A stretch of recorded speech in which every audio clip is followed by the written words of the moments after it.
Oye, ¿te acuerdas cuando el más listo de la sala no era el que tenía el arma más grande?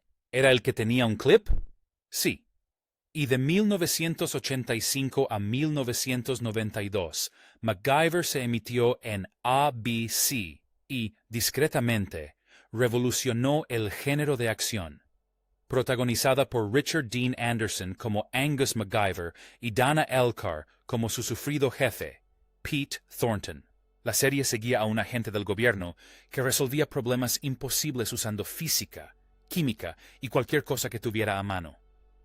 Hoy te presentamos 15 datos curiosos sobre MacGyver. No te pierdas el primero, porque al parecer la serie tenía fans dentro de la CIA y no la veían solo por diversión. Antes de empezar, no olvides darle a me gusta, suscribirte y compartir este video. Así YouTube podrá mostrárselo a más fans de la televisión retro como tú. Vamos a resolver algunos misterios. MacGyver se convirtió en una palabra real del diccionario. Sabes que un personaje ha triunfado cuando su nombre deja de ser un nombre y empieza a sonar como un eructo. Algunos personajes tienen figuras de acción, otros loncheras. MacGyver, en cambio, tiene el idioma inglés. En 2015, los diccionarios Oxford añadieron oficialmente Maggiver como verbo, definido como hacer o reparar algo de forma improvisada o ingeniosa usando los objetos que se tengan a mano. Y aquí viene lo interesante, pero en el buen sentido. Hay una diferencia entre los diccionarios Oxford y el diccionario Oxford de inglés completo, que es básicamente el salón de la fama de las palabras. El OED no publicó su entrada para MacGyver hasta 2019. Y luego, en 2022, Merriam-Webster también la añadió. Muy pocos personajes de ficción logran dar ese salto. Sherlock Holmes no lo consiguió. Magnum tampoco. Ni siquiera Indiana Jones. Pero un tipo que una vez detuvo una fuga química con una barra de chocolate, bueno, lo hizo. Y, sinceramente, los diccionarios llegaron bastante tarde a la fiesta.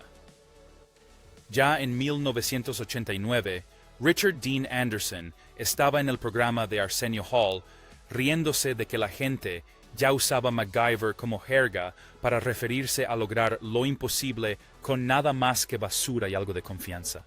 Para 1992, el verbo ya aparecía impreso, lo que significaba que alguien, en algún lugar, escribía casualmente, «Bueno, lo hice como MacGyver», y nadie lo cuestionaba. Música. Blockbuster murió, el VHS también murió, pero MacGyver sobrevivió como regla gramatical, posiblemente el legado más intocable que haya logrado jamás un personaje de televisión. La regla de no usar armas definió toda la serie. Desde el primer episodio, MacGyver se basó en una idea realmente radical para la televisión de los 80. ¿Qué pasaría si el héroe nunca empuñara un arma? El creador Lee David Zlato y el productor ejecutivo Henry Winkler querían un personaje que resolviera problemas sin usar armas de fuego. Así que, en lugar de balas, recurrió a la física. En vez de munición, usó ingenio. Y Richard Dean Anderson estaba totalmente de acuerdo. Pero había una salvedad técnica. MacGyver dispara un rifle automático en el episodio piloto durante la primera misión. Pero casi inmediatamente después, la regla quedó establecida de forma permanente. Y la razón era menos filosófica que práctica. Un arma es un atajo. En el instante en que Max consiguió una, la tensión desapareció. Todos los problemas tienen la misma solución. Si la eliminas, de repente cada puerta cerrada, cada bomba a punto de estallar, cada adversario armado se convierte en un rompecabezas en lugar de un tiroteo. La regla se volvió tan fundamental para la identidad de la serie que, según se cuenta, los guionistas bromeaban diciendo que si MacGyver volvía a portar un arma, sería para dispararle al guionista que se lo sugirió. Y para darle mayor profundidad emocional, la serie incorporó una filosofía a la historia de Mac. En el episodio Hermanos de Sangre, descubrimos que MacGyver estuvo involucrado en un accidente infantil en el que un amigo murió a causa de un disparo. Ese trauma le dio a la limitación creativa más distintiva de la serie una base emocional genuina. Un rinoceronte falso de $40,000 engañó a todo el país. MacGyver lidiaba con traficantes de armas y criminales internacionales, pero en 1989 el programa estuvo a punto de ser sepultado por un rinoceronte. En el episodio Rinoceronte Negro, MacGyver se enfrentó de lleno a la caza furtiva. Y como el equipo de producción no tenía ningún interés en la sutileza, gastaron $40,000 en construir un rinoceronte animatrónico hiperrealista. Parecía inquietantemente real. Tan real que, cuando se emitió el episodio, las líneas telefónicas de ABC colapsaron. Los espectadores estaban furiosos. Activistas por los derechos de los animales inundaron la cadena con quejas, convencidos de que el programa había dañado a un rinoceronte real frente a las cámaras. La ironía era brutal. El objetivo principal del episodio era concienciar sobre la lucha contra la caza furtiva. Gastaron $40,000 intentando proteger a los rinocerontes y acabaron siendo acusados de herir a uno. Por eso, cuando ABC emitió el episodio en 1990, se aseguraron de añadir una advertencia aclarando que tanto el animal como la herida eran simulados. Y como se trataba de un programa de televisión de finales de los 80, el episodio también terminó con un anuncio de servicio público del propio Richard Dean Anderson, advirtiendo que los rinocerontes negros podrían enfrentarse a la extinción para el año 2000 si continuaba la caza furtiva. Dana Elcar se estaba quedando ciego, pero seguía apareciendo en los rodajes. Dana Elcar interpretó a Pete Thornton en MacGyver durante toda la duración de la serie, el jefe de Max, su confidente y una voz firme en su oído cuando todo se complicaba. Pete no era quien desactivaba las bombas, pero se aseguraba de que hubiera alguien para hacerlo. Y durante la sexta temporada, algo muy real empezó a suceder tras bambalinas. Elar estaba desarrollando glaucoma. Al principio, intentó resolverlo en silencio, pero los guiones se volvieron más difíciles de leer. La puesta en escena se complicó. Se encontró dependiendo de otros para cosas que siempre había manejado solo.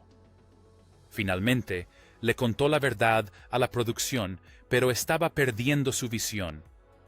En este punto, la mayoría de las producciones habrían tomado una decisión creativa discreta. Puedes eliminar al personaje, puedes traer un reemplazo o dejar que pase a un segundo plano y esperar que nadie se dé cuenta.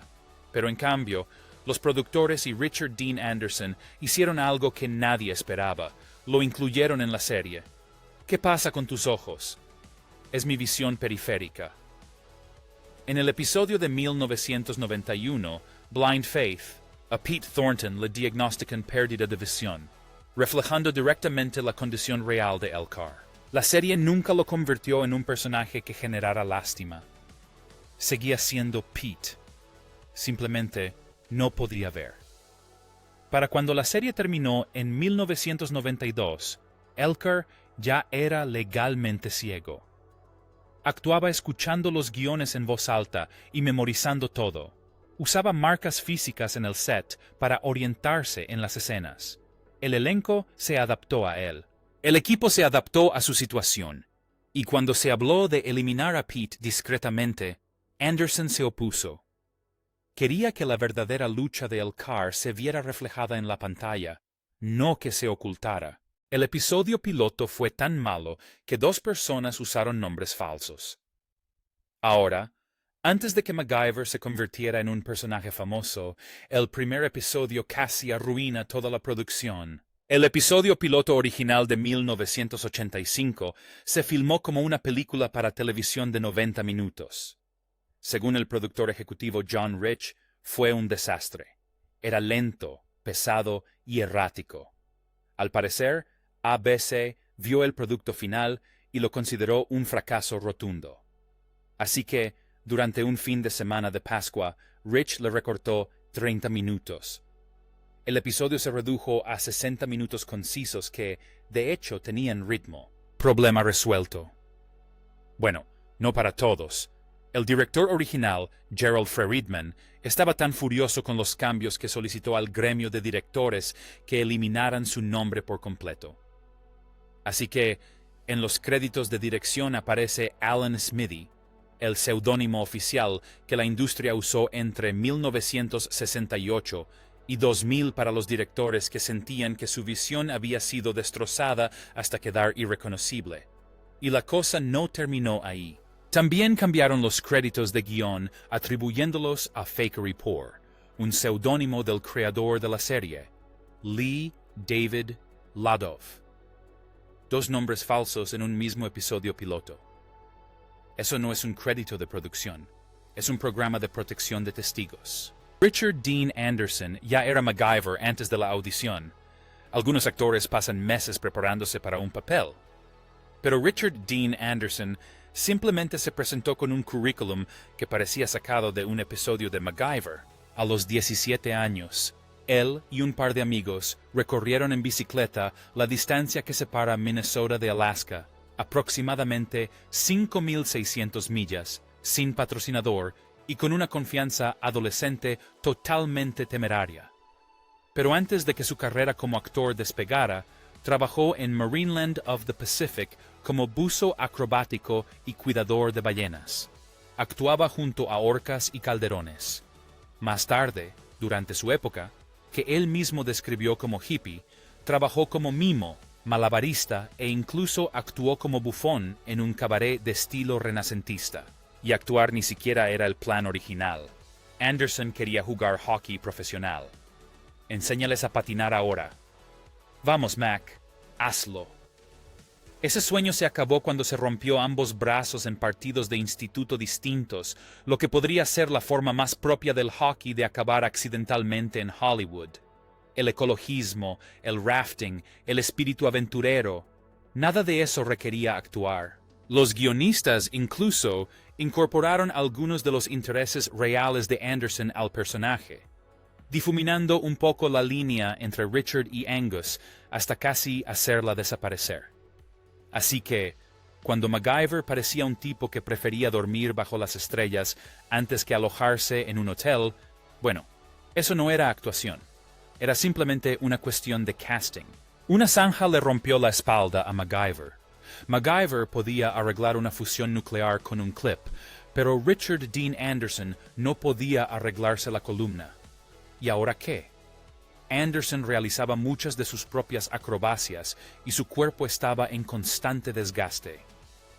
Una de sus peores lesiones no tuvo nada que ver con una explosión o el derrumbe de un decorado. Durante la primera temporada, Anderson se golpeó contra una zanja oculta mientras filmaba una escena de carrera. El impacto le provocó una compresión severa de la columna vertebral que finalmente requirió cirugía de espalda y le dejó dolor crónico durante décadas. También se desgarró los ligamentos de las rodillas en más de una ocasión.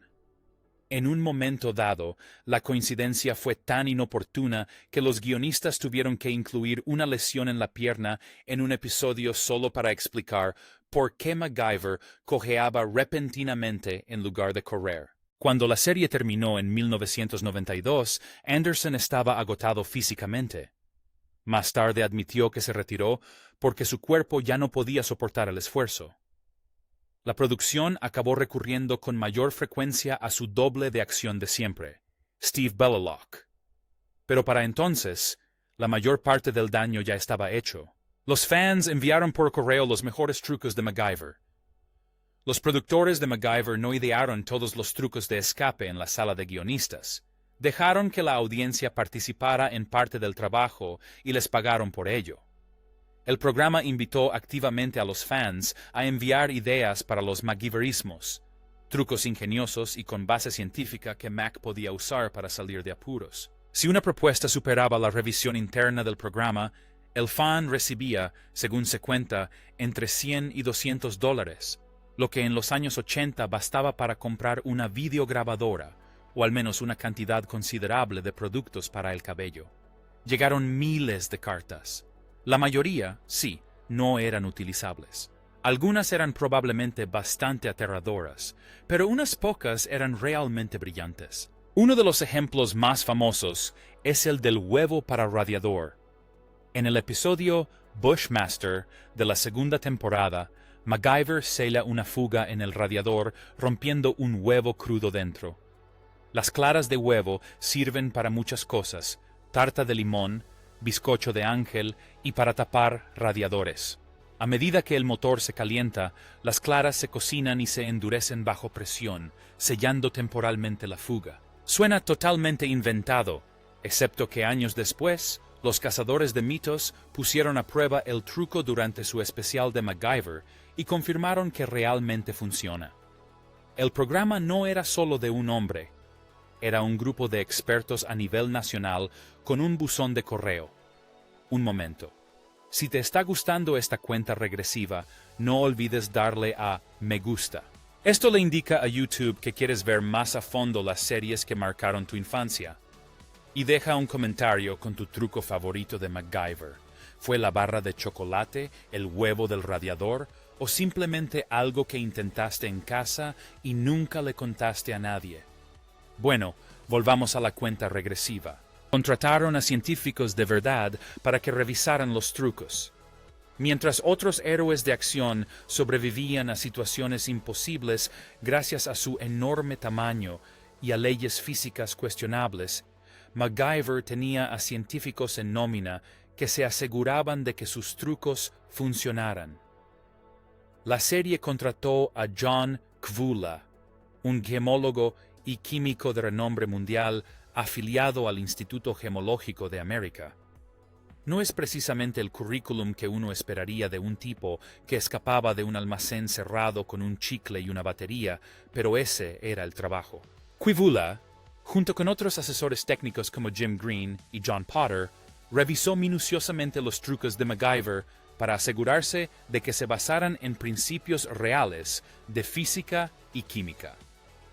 Según Kvula, aproximadamente el 90% de los trucos del programa se fundamentaban en conceptos científicos viables. Y eso es lo que diferenciaba a MacGyver del resto de la televisión. Los escapes se sentían merecidos porque, más allá de la magia televisiva, las matemáticas eran las que realmente lo mantenían todo unido. Escondieron los pasos peligrosos para que los niños no se volaran por los aires en el garaje. La ciencia era real, pero los productores se aseguraron de que nunca estuviera completa. Cualquier truco que involucrara explosivos, reacciones volátiles o cualquier cosa que pudiera terminar con un camión de bomberos en la entrada de una casa, tenía algo que faltaba a propósito. Los guionistas y asesores técnicos incluyeron lo que denominaron un margen de seguridad. Omitían deliberadamente al menos un ingrediente crítico o un paso clave en las versiones más peligrosas. En pantalla, el hack parecía completo. En la práctica, si algún niño intentaba replicarlo en casa, fracasaba.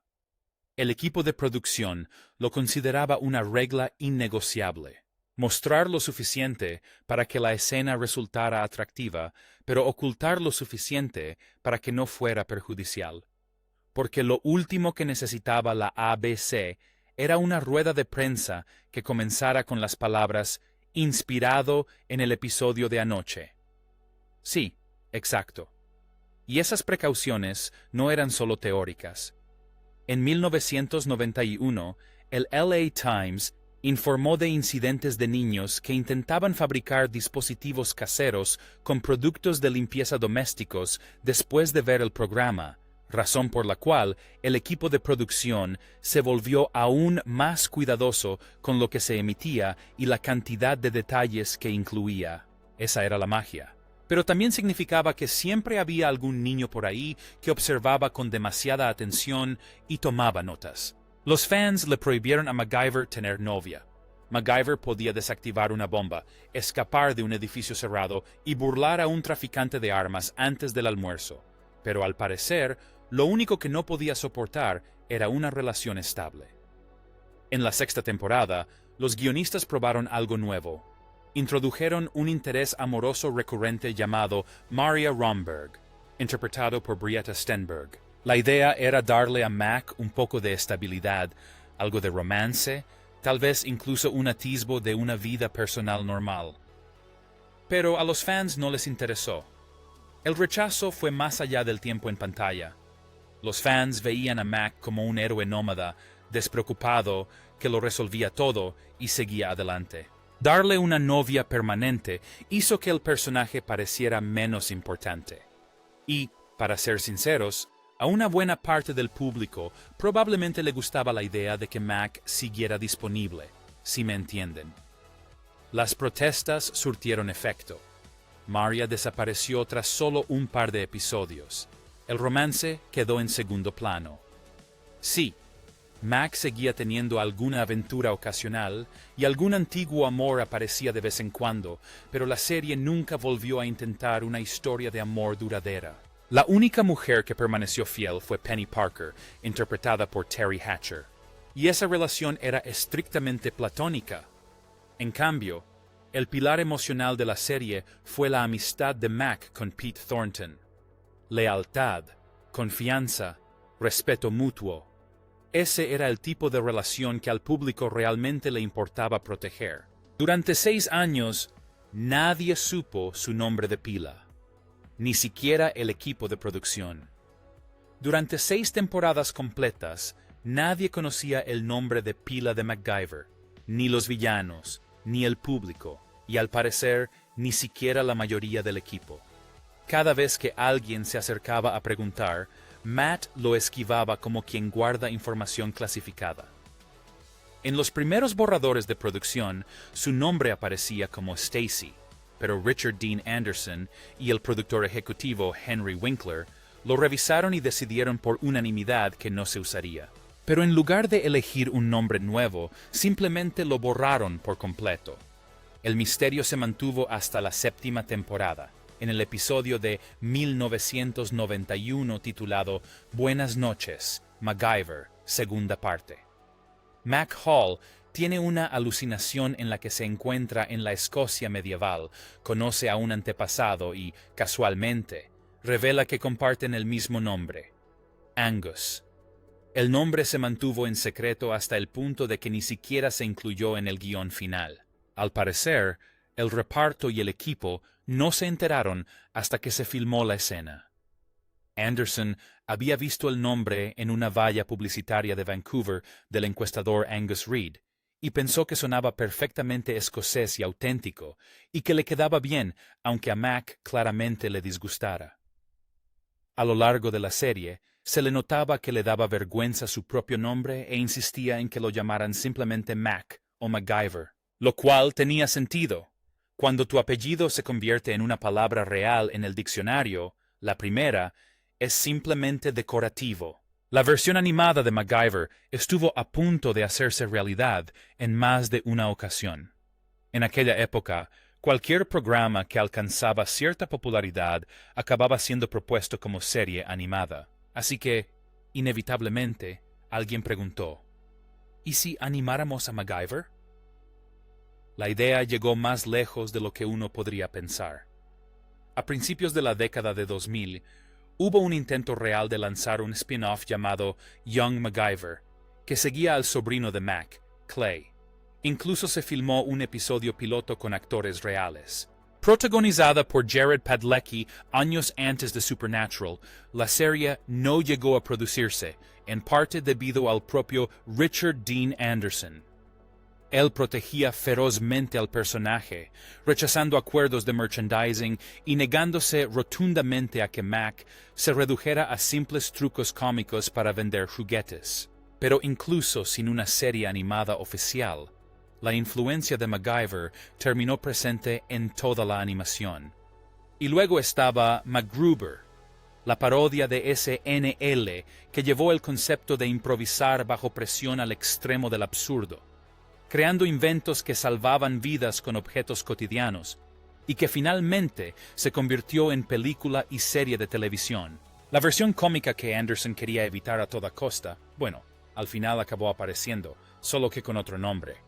Pero el Mac original permaneció intacto. Ni imperio de juguetes, ni clon de dibujos animados descafeinado. MacGyver entró en la lista negra de la NRA. A mediados de los años 80, cuando todos los demás héroes de acción en la pantalla eran básicamente un catálogo de armas andante, MacGyver apareció con una navaja suiza y sin ningún interés en la munición. Y no todos lo apreciaron. La serie tenía una firme postura antiarmas arraigada en su esencia, y en medio de la cultura de acción de los 80, donde casi todos los protagonistas resolvían los problemas simplemente vaciando un cargador, eso convertía a MacGyver en una excepción. Según el productor ejecutivo Steve Downing, la serie llamó la atención de la NRA, y supuestamente la organización animó a sus miembros a boicotearla y presionar a los patrocinadores para que retiraran sus anuncios. En la década de Rambo, Commando y todas las portadas de VHS con un tipo sosteniendo algo que explota, MacGyver fue quien recibió las críticas. No por disparar demasiadas balas, sino por negarse a dispararlas. Y Richard Dean Anderson no se echó atrás. Años después, declaró estar orgulloso de la reacción. En su opinión, si la serie había generado tanto revuelo, significaba que la gente realmente le estaba prestando atención. Los guionistas lo interpretaron como una confirmación de que habían dado con la clave y siguieron adelante. La CIA, al parecer, tomaba nota. Sí, la serie tenía millones de fans y, por lo visto, algunos de ellos contaban con autorización de seguridad. Durante la Guerra Fría, según se informa, los servicios de inteligencia estadounidenses veían MacGyver no solo de forma casual, sino también en busca de inspiración. John Mendes, ex jefe de disfraces de la CIA, ha reconocido que la filosofía de la serie de usar lo que hay a mano tuvo eco en la Oficina de Servicios Técnicos de la CIA. El Departamento de Operaciones en el mundo real, responsable de los dispositivos de campo, los sistemas de ocultación y la resolución creativa de problemas cuando las operaciones se complican. Y mientras en la serie improvisaban alarmas para puertas con hilo de pescar y chicle, los agentes reales hacían lo mismo. La CIA ha compartido públicamente historias sobre el uso de ratas muertas como dispositivos de ocultación para lanzamientos encubiertos. La agencia incluso ha organizado eventos comparando series como MacGyver con operaciones reales sobre el terreno. Y si bien reconocen con gusto las exageraciones televisivas, también han admitido algo más, que la mentalidad fundamental de la resolución creativa de problemas bajo presión no es ficción. Eso tiene sentido, lo que significa que, en algún edificio gubernamental sin ventanas, un agente de inteligencia seguramente ha visto un equipo averiado y se ha preguntado qué haría un personaje ficticio con un peinado mullet. Pero ahí lo tienen. 15 datos curiosos y sorprendentes sobre MacGyver, una serie tan buena que literalmente se convirtió en parte del idioma inglés.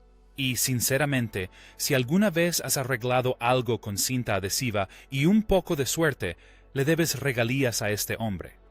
¿Qué dato te sorprendió más? Cuéntanoslo en los comentarios. Y oye, no olvides compartir esto con algún amigo que todavía crea que puede arreglar un grifo que gotea con una toalla de papel y pura fuerza de voluntad. Y no te olvides de suscribirte, darle a me gusta y activar las notificaciones.